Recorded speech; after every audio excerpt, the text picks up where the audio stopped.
Middle east में तनाव और बढ़ रहा है। ईरान की पोजीशनिंग क्या है? ग्लोबल पावर्स प्रेशर डाल रही हैं, अमेरिका, इजराइल। अमेरिका का जो डोनाल्ड ट्रंप है वो लगातार इस कंटेक्स्ट में बयान दिए जा रहे हैं। वो कह रहे हैं जिन देशों को तेल चाहिए वो खुद इस चीज को संभालें, वो खुद इन चीजों को देखें, या तो हमसे खरीदें या तो भैया हरमुज में अपनी सिक्योरिटी खुद करो। तो इसका मतलब क्या है? ये जो डोनाल्ड ट्रंप बयान दे रहे हैं, हमसे तो तुमने पूछा नहीं था युद्ध करते समय कि हम जा रहे हैं युद्ध लड़ने, हम जा रहे हैं जो है वो अयतुल्लाह अल खमेनी के ऊपर बम्बार्डमेंट करने। लेकिन आज जब पूरा मामला फंस गया, आपकी जो पूंछ दब गई है, तब बेटा आप हमसे कह रहे हैं कि भैया आप अपना तेल आप संभालो। खेल शुरू तुमने किया, तेल संभाले हम। वाह, बहुत बढ़िया आपकी बात है भाई साहब। मतलब खेल बिगाड़ के चले जाओ, बाकी हम रायता हम समेटते रहें। ऐसी इकॉनमी समेटती रहे जिनके पास अपनी एनर्जी नहीं है, जो आगे ग्लोबल बढ़ना चाहते हैं। भारत को उन्होंने बहुत बड़ा झटका दे रखा है।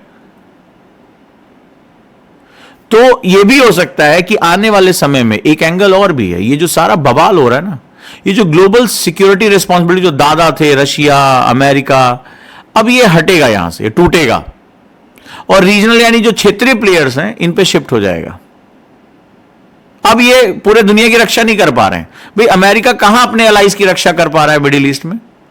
ईरान जिधर मुंह उठा रहा है उधर मार रहा है मिसाइल, उनके रडार मार रहा है, उनके होटल पे मार रहा है, उनके जो है बुर्ज खलीफा पे मार, जहां मन कर रहा मार रहा है।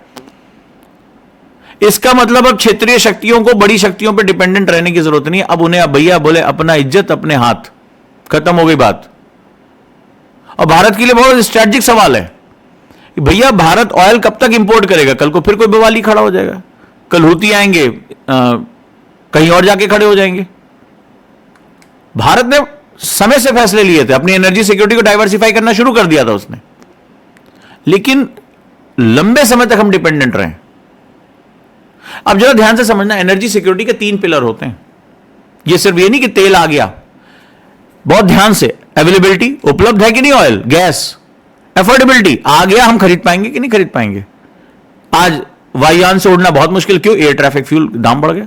इंडस्ट्री चलाना बहुत मुश्किल हो गया, लोगों ने कई अपनी दुकानें बंद कर दी, कहां से चला पाएंगे? एलपीजी सिलेंडर कहां से खरीद पाएंगे? और एसेसिबिलिटी है तो हम यूज कर पा रहे हैं कि नहीं यूज कर पा रहे हैं, एसेस कर पा रहे हैं कि नहीं कर पा रहे हैं। आपने कहा जहाज खड़े हैं यहां पे स्टेट ऑफ हरमुज में, आज भारत के कितने जहाज वहां खड़े हैं? निकल कर आएगा हमारे पास, उस तेल को हम निकाल पे रिफाइन कर पाएंगे कि नहीं कर पाएंगे।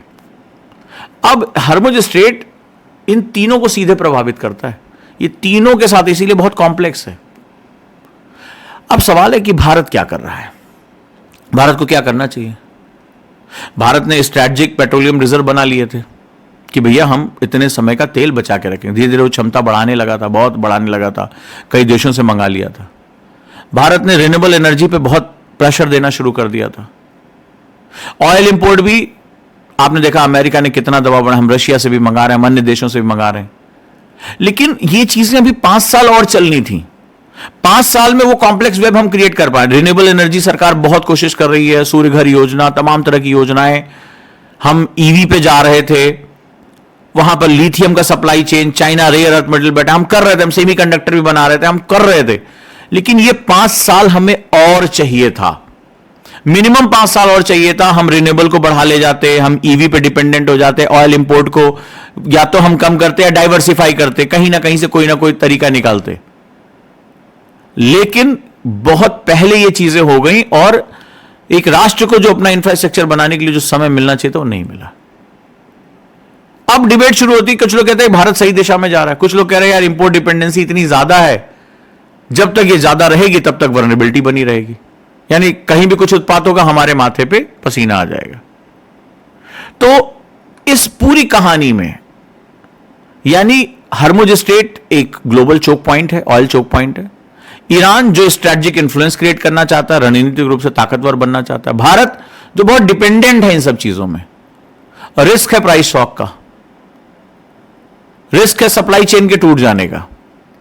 सवाल है, एक आप लोगों से कमेंट करिएगा कि हर बार जब क्राइसिस आती है तभी हम क्यों रिएक्ट करते हैं। कोई राष्ट्र जो विकसित बनना चाहता है, कोई राष्ट्र जो कहता है कि हम डेवलप कंट्री बनना चाहते हैं, वो प्रोएक्टिव मेजर्स क्यों नहीं लेता है? क्यों थिंक टैंक ये नहीं समझ पाता कि ये चीजें होने वाली हैं? और सबसे बड़ा सवाल, हम अपनी एनर्जी स्ट्रैटेजी को कब बदलेंगे? कब राष्ट्र भी आगे बढ़ेगा। सवाल यह नहीं कि पॉलिटिकल विल पावर क्या है, सरकार क्यों नहीं कर रही है, ऐसा क्यों नहीं हो रहा है। सवाल यह है कि दो तरह के बदलाव होने हैं, भारत बदल रहा है और भारतीय बदल रहे हैं। तो सवाल है कि अगर सरकार नीतियां बदल रही तो क्या उस देश को जो लोग हैं, निवासी हैं, वो उन नीतियों को एक्सेप्ट कर रहे हैं कि नहीं कर रहे हैं। यह एक बड़ा सोचने वाला प्रश्न है, यह बहुत जानने वाली बात है। तो अगर आप ध्यान से समझोगे, नहीं तो हम इस तरह से डिपेंडेंट रहेंगे, पूरा सिस्टम, पूरा सप्लाई चेन, कहीं दूर बैठा एक देश, अमेरिका जैसा देश, हमारी पूरी अस्तित्व को हिला के रख देगा। तो इस बात को बहुत ध्यान से समझिए, आपका इसमें क्या सोचना है। क्या यह ईरान क्राइसिस भारत के लिए एक टर्निंग पॉइंट है? क्या भारत की पॉलिटिक्स और भारत की जनता इस चीज को समझ पाएगी कि किसी भी देश पे डिपेंडेंसी, चाहे उसके साथ हमारा बैर हो, हमारा दोस्ती हो, डजंट मैटर, राष्ट्र सबसे पहले। क्या आपको लगता है कि भारत की सबसे बड़ी कमजोरी पॉलिसी है या पॉलिसी इंप्लीमेंटेशन? तो मुझे जरूर बताना आपको क्या लगता है कि हम क्या कर सकते हैं सिचुएशन में। इस क्राइसिस से भारत बहुत बड़ा टर्निंग पॉइंट क्रिएट कर सकता है, अपने पूरे एनर्जी सिनेरियो को हमेशा के लिए बदल सकता है। भारत ईवी की तरफ तेजी से बढ़ सकता है, सोलर की तरफ तेजी से बढ़ सकता है, क्योंकि हम भारतीयों ने हमेशा दिखा है कि जब जब हमारे सामने क्राइसिस आया, अभाव आया है, हमने बदलाव को बहुत तेजी से स्वीकारा है। ये बदलाव हमारे डीएनए का हिस्सा है। आप इस विषय पे क्या सोचते हैं? वीडियो के आखिरी में मुझे कमेंट में जरूर बताएं। अगर सब कुछ अच्छा लगा हो यहां पर डिस्कशन, तो मुझे लाइक सब्सक्राइब जरूर करिएगा। आगे कौन सी वीडियो पे आप एक डिस्कशन चाहते हैं, व्यू चाहते हैं, मुझे जरूर बताइएगा। तब तक के लिए नमस्कार, आपका दोस्त उजांग, बाय बाय।